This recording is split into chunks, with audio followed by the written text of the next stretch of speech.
Welcome back to Collecting Cars. Now, sometime in 1967, one of 4 of the most famous men on the planet walked into a Mercedes-Benz dealership and bought this very car, the Mercedes 600. The Mercedes-Benz 600 was launched in September 1963 as a high-end luxury flagship, and production continues until 1981. The short wheelbase version we have here was designed to be an owner-driven car. If you wanted to be driven around, you needed to get yourself a Pullman. The 600 was in fact the company's most expensive model at the time, and no expense was spared in its development. The 600's great size, weight and numerous hydraulic-driven amenities meant that a new V8 had to be specifically developed for it, the 6.3 litre M100. The unit featured single overhead camshafts and Bosch mechanic fuel injection. Adjustable air suspension delivered excellent ride quality and sure handling over any road surface. The 600 is much renowned for the fame of some of its owners as it is for its sophisticated and advanced engineering. Not only did the Pope own one, but also prominent celebrities, and the list goes on and on. Coco Chanel, Hugh Hefner, Elizabeth Taylor, John Lennon, JK, Aristotle Onassis, Jack Nicholson, Ronnie Wood, Elvis Presley, Rowan Atkinson, Jay Leno and Jeremy Clarkson. Oh, and a number of prominent dictators. This vehicle was the 1967 Mercedes-Benz demonstrator, and the man who bought it was none other than former Beatle George Harrison. George owned the vehicle into the 1970s and was photographed in and outside of the car along with a number of celebrity friends of the time.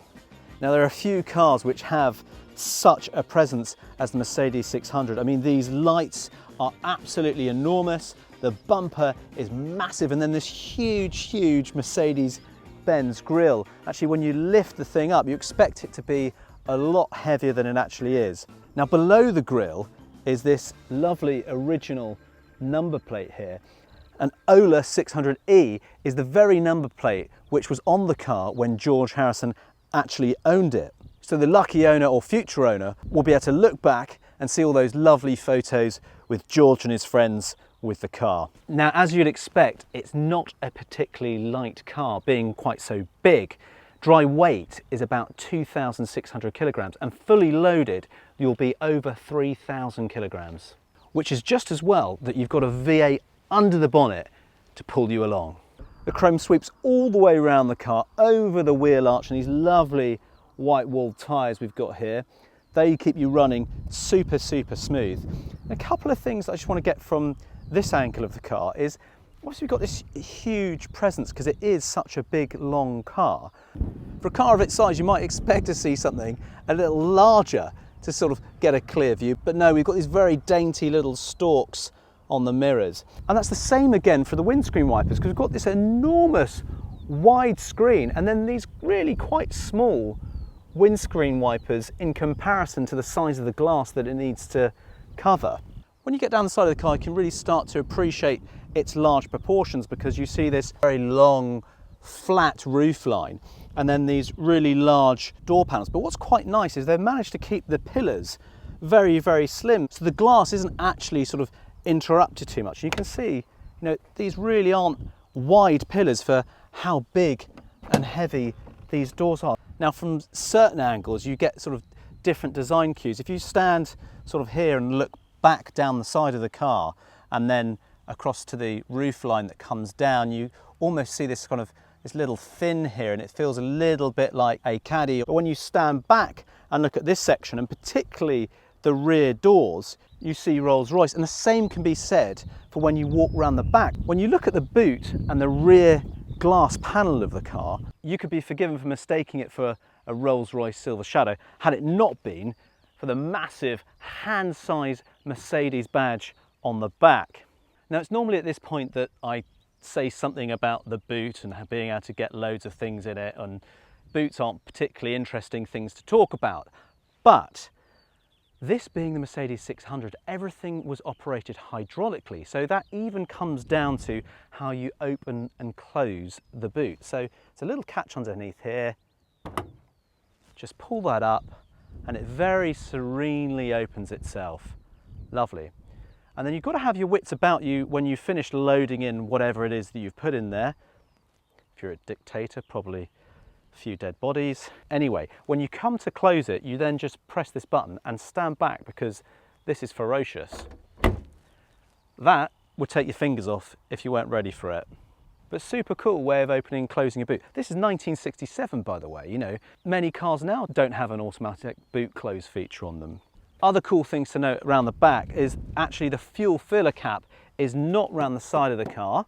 It is, in fact, tucked away very tastefully just down here next to the number plate. And that just seems to make sense, doesn't it? And it doesn't ruin the lines or aesthetic of the side of the car. And then it's tucked away very nicely down here. I like that. Right, so that's the back of the car. Let's pull the bonnet catch and have a look at the engine.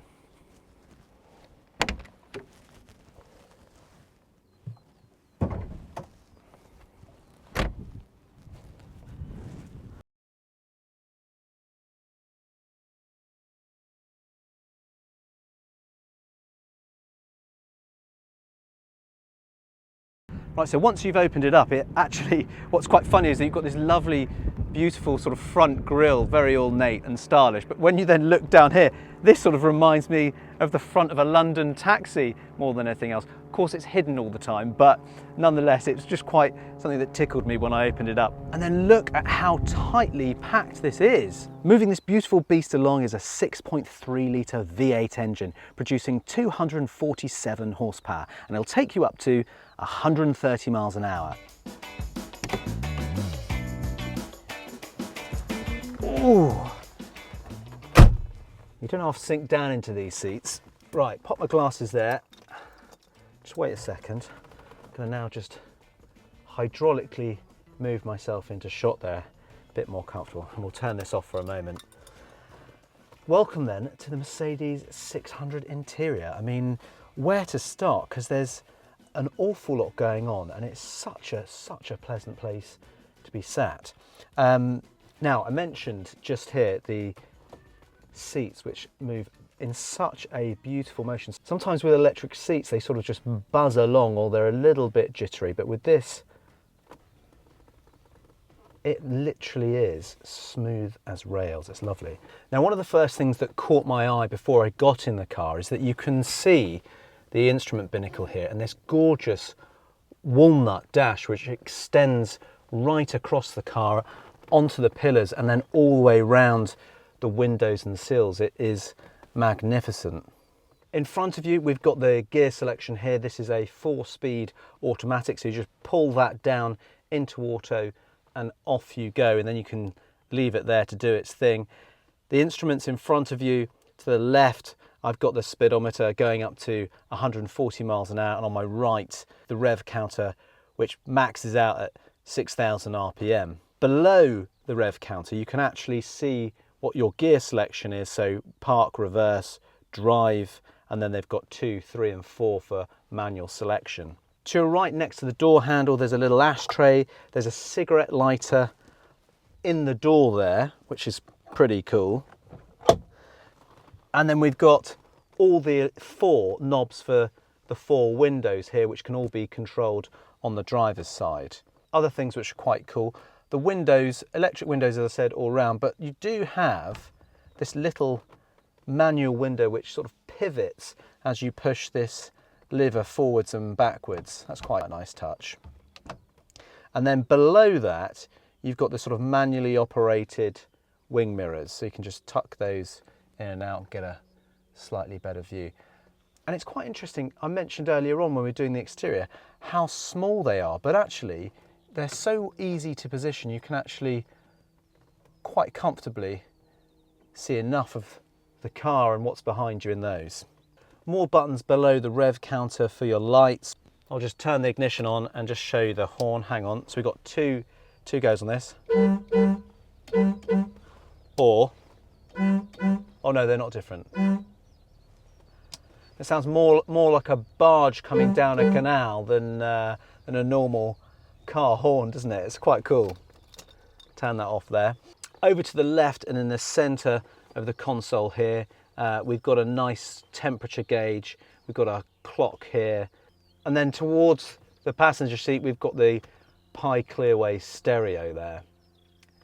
Glove box, what's in here? Not a lot, but quite deep actually. You could get quite a lot of stuff, your sunglasses, some maps, some gloves obviously. And then in between, you've also got some handy storage down here, and the Beatles monthly. There he is, George, looking very cheerful. I hope he was a little bit happier when he was driving this. Anyway, dual armrests in the middle here, and so you've got passenger and the driver can choose the position. They also go down if you didn't want to have something there, so that's quite nice, isn't it? It's quite a nice little function there. Great clear view out of the rear view mirror there, because you've got just this expansive, massive glass behind you. As you'd expect with an auto, we've got two pedals there, just accelerator and brake, but we've also got a little foot brake to the right. I always like a foot brake. I just think it feels a little bit more sophisticated rather than seeing people jerk up a handbrake here. You can just pop that down, and then when you come to park, pull it forward, and then it's there. It's just much nicer, smoother action. Of course, everything's automatic now. And if you're very quiet, you can hear the clock just ticking away, which is quite nice and relaxing if you're parked up somewhere as peaceful as this. This particular car doesn't have the sunroof, but I believe some of them have this massive sunroof here in the centre to let all the sunshine in. But on a hot day like today, you don't actually really want that. You want it nice and cool in the cabin. And that's about it for the front. I'll just move myself back, and then we'll go and have a look in the back of the car, because lovely to drive, even better to be driven in.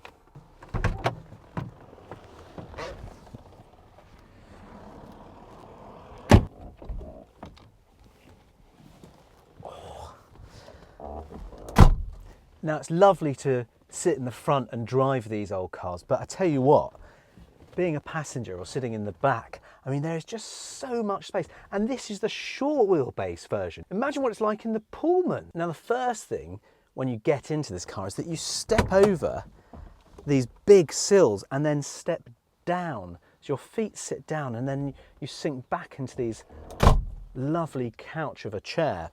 And there's plenty of space. That seat's moved back a bit now, and I can sort of stretch out and touch it, but I've got loads of leg room. And then there are these lovely footrests to sit there. I mean, it is, well, I can certainly see how this rivaled Rolls-Royce at the time. And then this has another trick up its sleeve, because over here on the right hand side, you've got your own control panels. Again, you've got a cigarette lighter, your own cigarette lighter each side, and then a couple of switches. This one operates the window, and what's really cool about the window being down is that there's an extra panel just here, so as you're going along, it's not going to muck up your hairdo. So Coco Chanel arrives as beautifully as she set off.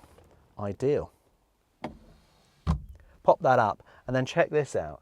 As if this isn't already as spacious and comfortable, feeling like you need a little bit of a snooze as you go around, and then the whole bench just reclines. Stick your feet out. Oh, that's it. Take me to the south of France. Sorry, having a bit of a nod there. Oh, it goes down even further. Look at that. I mean, it's 1967 for crying out loud, and this whole thing reclines so beautifully. And as it does, the other thing that's quite cool to note is that there's not a gap behind. There's like this sort of leather tonneau, so you can't see below. So when you pop this back up again, that just tucks up beneath the headrests. It's very, very clever. In the centre, we've got a suitably large armrest if you haven't got the third person sitting in the middle there. And then we've got a light above you for whatever you may need. Nice, sturdy grab handles up here. And then, if you want a bit of added privacy, because you're having a snooze, you've got curtains down the side here. Very, very cool. Should we go out for a drive?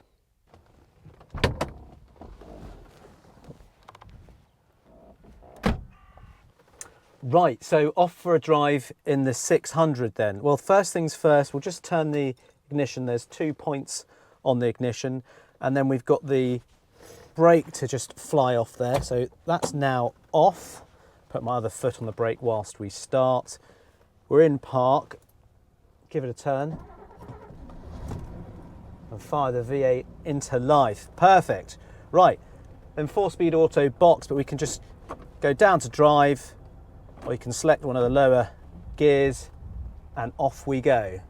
And it's got some real road presence, this, because it is a sizable car, but it's more about that massive grille at the front. I suspect if you're the car in front looking in your rear view mirror, you'd know all about this coming up behind you.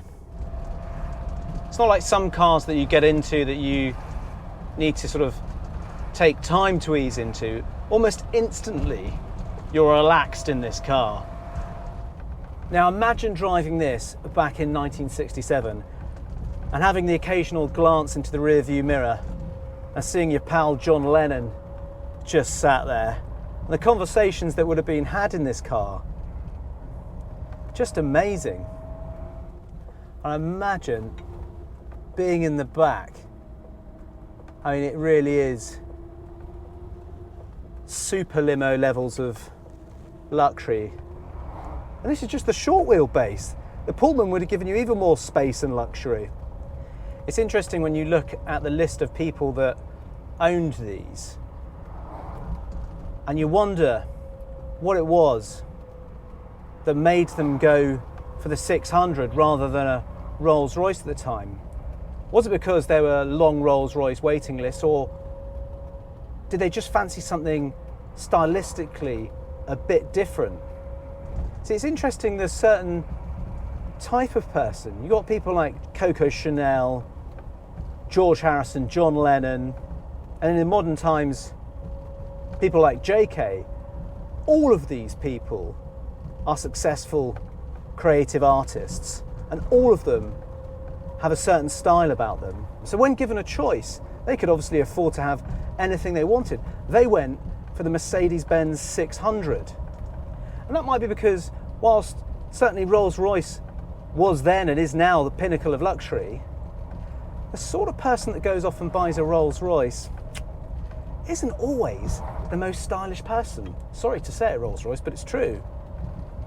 These are a little bit more understated, dare I say, sophisticated, super luxury, highly engineered, reliable cruiser.